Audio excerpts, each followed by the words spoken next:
How to hide live video on Instagram from someone.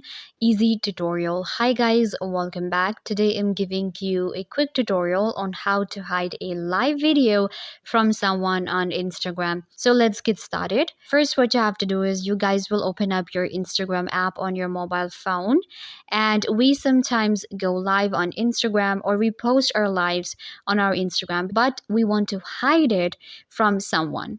So how to update this setting? It's really easy. Simply go to your story. So you can just swipe left.